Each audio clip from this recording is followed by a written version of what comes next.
जब तक होली में जोगीरा ना हो तब तक कहते कि मजा नहीं आता, पूरी नहीं होती। तो मैं एक दो जोगीरे आपके सामने रखता हूं और साथ में जोगीरा सारा रारा आप सब करेंगे तो आनंद चरम पर पहुंचेगा। कि अभी राजेश भाई ने ममता की बात की, दीदी की बात की, माया की बात की। मैं सारे रंगों में आपको लेके चलता हूं। पहले एक रंग दीदी का दिखाते हैं आपको, ममता का रंग। कि पीएम बनने खातिर करती राष्ट्रवाद का खून, पीएम बनने खातिर करती राष्ट्रवाद का खून, ये सपना दो छोड़ मना लो दीदी हनीमून। जोगीरा सारा रा रा रा, जोगीरा सारा रा रा रा, जोगीरा सारा रा रा रा। अभी उसकी बात कर रहे थे बहन जी की, उत्तर प्रदेश में गठबंधन हुआ है अभी। अच्छा, हम तो कह रहे थे कि मायावती को बहन कहने वालों, एक बार अपनी बहन को मायावती कह के देखो, मार मार के केजरीवाल बना देगी अब।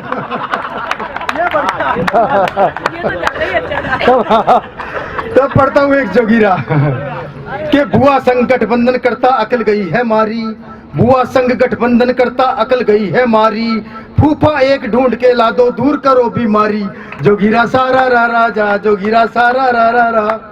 एक और अभी प्रियंका गांधी जी ने कहा कि बड़े लोग चौकीदार रखते हैं। एक जोगीरा वहां से मैंने निकाला कि कहे प्रियंका बड़े लोग ही रखते चौकीदार, कहे प्रियंका बड़े लोग ही रखते चौकीदार, धनी कौन भारत माता से ज्यादा बरखुरदार। जोगीरा सारा रा रा रा, जोगीरा सारा रा रा रा।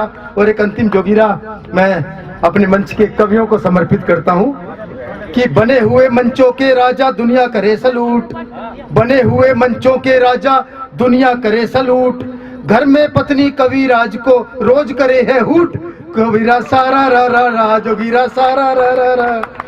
कवि ने अपनी कविता पर ताली बजाने की गुहार लगाई। कवियों को सबसे ज्यादा प्रेम ताली से ही होता है। एक कवि ने अपनी कविताओं पर ताली बजाने की गुहार लगाई, सैकड़ों श्रोताओं में से दो चार ने ताली बजाई। तो कवि बोला, इतनी शानदार कविता पर आपकी ताली कमजोर है। एक श्रोता बोला, इस कविता को 20 साल से सुन रहे हैं, आपके पास कोई और है? तो कई बार स्थिति ऐसी भी हो जाती है वैसे। तो ये भी कारण हो जाता है। कवि भी कई प्रकार के हैं। एक ओज का कवि होता है, कहता है पाकिस्तान तुझे नहीं छोड़ूंगा, तेरे ऊपर हिमालय देख दूंगा। तो वो पाकिस्तान को निपटाने में ओज का कवि महत्वपूर्ण भूमिका निभाता है। एक ओज के कवि ने अपनी प्रेमिका से कहा, एक ओज के कवि ने अपनी प्रेमिका से कहा, पहले तो तुम मुझे देख देख जीती थी, सुबह शाम मेरी कविताओं का रस पीती थी, अचानक क्या हुआ, क्यों आजकल बिल्कुल मौन है। बोली, हास्य कवि रस्सी गुप्ता मिल जाए तो फिर वीर रस वाले को पूछता ही कौन है, तो फिर वीर रस वाले को पूछता ही कौन है। और मैं क्रम को आगे बढ़ाता हूँ और चार पंक्तियों से आमंत्रित करना चाहता हूँ भाई राजेश अग्रवाल को। कवि क्या चाहता है अपने जीवन में? कि पथ प्रदर्शक बनी युगों से है कलम की धार ही। सब कवियों की ओर से चार पंक्तियां सौंपता हूं कि पथ प्रदर्शक बनी युगों से है कलम की धार ही, सार्थक को जिंदगी बेशक जिए दिन चार ही, और मोक्ष हम पाए ना पाए चाहते केवल यही, जन्म भारत में मिले हम कवि बने हर बार ही, जन्म भारत में मिले हम कवि बने हर बार ही। अच्छा, चुनाव की घोषणा हो गई, मोदी जी को पीछे सारे पड़े हुए हैं, सब गठबंधन बना रहे हैं अपना अपना, और सारी पार्टियां गठबंधन बना के मोदी जी के पीछे ऐसे पड़े हुए हैं, मोदी जी को रोकने के लिए उनके पीछे ऐसे पड़े हुए हैं जैसे जीजा को रोकने के लिए साड़ियां आगे आ जाती हैं। और जबकि पता साड़ियों को भी है कि जीजा तो आएगा ही। तो चार पंक्तियां पढ़ता हूं कि रह रह के उठ रहा है पुलवामा दिमाग में। प्रकाश जी हमारे राष्ट्रीय कवि संगम के पैटर्न ट्रस्टी हैं और इनका स्नेह हमें मिलता रहता है।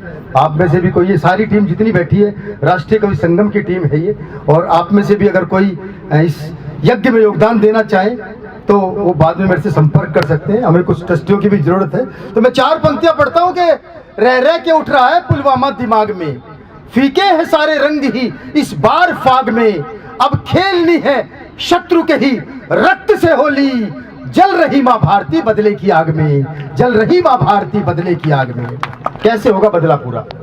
कि टुकड़े टुकड़े अब कर डालो जयचंदी गद्दारों को, टुकड़े टुकड़े अब कर डालो जयचंदी गद्दारों को, सेना चुन चुन साफ करे अब सारे ही खुखारों को, घर में घुसकर तहस नहस कर डाले आतंकी अड्डे, सेना ने जाकर चुकाया पुलवामा हत्यारों को, सेना ने जा फर्ज निभाया पुलवामा हत्यारों को, सेना ने जा सबक सिखाया पुलवामा हत्यारों को।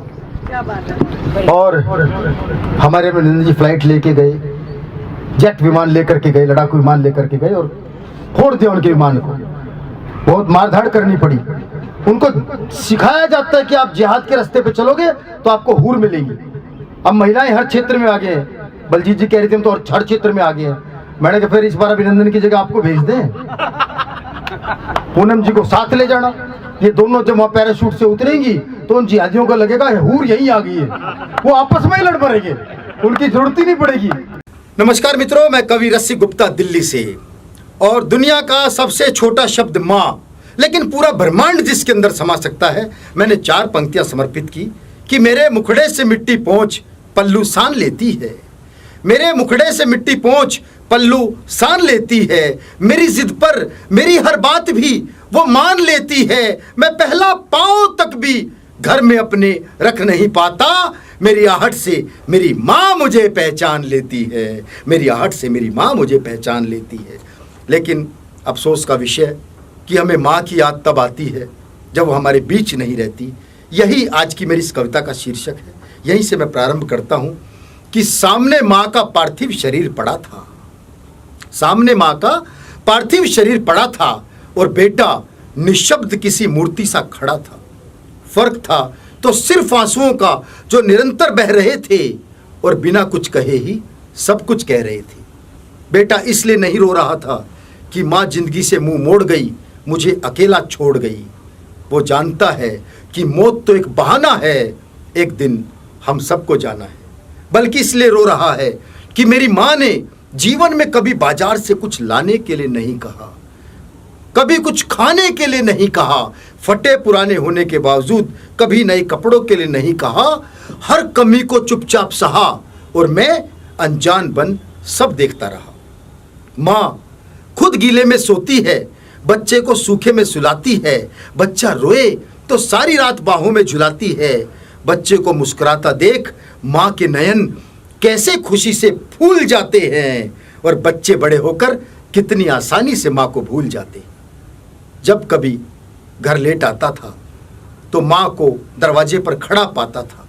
माँ उसी वक्त मेरे लिए गर्मा गर्म खाना पकाती थी और मुझे खिलाने के बाद ही बचा खुचा खुद खाती थी। एक बार जब मैं बीमार पड़ा, 104 डिग्री बुखार चढ़ा, माँ कभी बातों से बहलाती, कभी पीठ सहलाती, कभी दवा, कभी दुआ करते कितना रोई, सारी रात जागी, एक पल भी नहीं सोई। और एक बार माँ का शुगर लेवल जब थोड़ा सा बढ़ा पाया था तो मुझे कितना गुस्सा आया था। माँ ने तो प्रसाद का बस एक पेड़ा खाया था और उस दिन के बाद से मीठे को कभी हाथ नहीं लगाया था। और जिस दिन हमारी फैमिली डिनर पर जाती थी, माँ घर पर अचार से रोटी खाती थी, शुगर से बहुत घबराती थी। हाँ, मैंने माँ से किया था उस दिन दवा लाने का वादा, लेकिन दवा की दुकान पर थी भीड़ बहुत ज्यादा। बेटे का जन्मदिन है, देर हो गई तो मचल जाएगा, अरे शीशी में जरा सी दवा बची है, माँ का काम तो किसी ना किसी तरह चल जाएगा।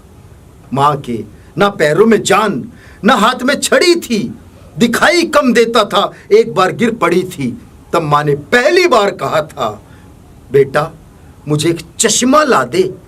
कैसे भूलूं माँ से किए हुए वो वादे कि माँ अभी तो टाइम नहीं है, अगले हफ्ते छुट्टी लेकर जब बीवी को शॉपिंग कराने ले जाऊंगा तो माँ तुम्हारा चश्मा जरूर बनवाऊंगा। और एक बार माँ ने कहा था, बेटा अब भरोसा नहीं रहा, पता नहीं कब चली जाऊं, सोचती हूँ एक बार हरिद्वार हुआ हूं, अगले साल चली जाना माँ, मैंने ये कहकर टाल दिया था और माँ को घर की रखवाली के लिए छोड़ हिल स्टेशन पर डेरा डाल दिया था। और जिस दिन माँ ने मेरी तरक्की के लिए व्रत रखा था और भगवान से मन्नत मांगी थी, उस दिन मैंने अपनी निकृष्टता की हर सीमा लांगी थी। मैंने कहा था, माँ मैं शाम को जल्दी घर आऊंगा और तुम्हारे लिए फल लाऊंगा। लेकिन जैसे ही हुई शाम, टकराए जाम से जाम, घर पहुंचा तो बहुत देर हो चुकी थी और माँ फलों के इंतजार में भूखी ही सो चुकी थी। और जिस दिन मन्नत पूरी हुई, मुझे माँ के साथ मंदिर जाना था, लेकिन दूसरी तरफ दोस्तों के साथ खाना खाना था। मैंने उस दिन भी अपने पुत्र धर्म से नाता तोड़ दिया था और माँ के बूढ़े जर्जर शरीर को बसों में धक्के खाने के लिए भगवान भरोसे छोड़ दिया था। माँ के नाम कोई प्रॉपर्टी नहीं थी और माँ का व्यवहार भी सख्त नहीं था। शायद इसीलिए मेरे पास माँ के लिए वक्त नहीं था। वो माँ जिसने 9 महीने गर्भ में रखा, अपने ही खून से चली गई और ज़रूरतों का इंतजार करते करते करते करते चली गई। देखो देखो, माँ का शरीर अब भी कुछ नहीं मांग रहा, चुपचाप सो रहा है।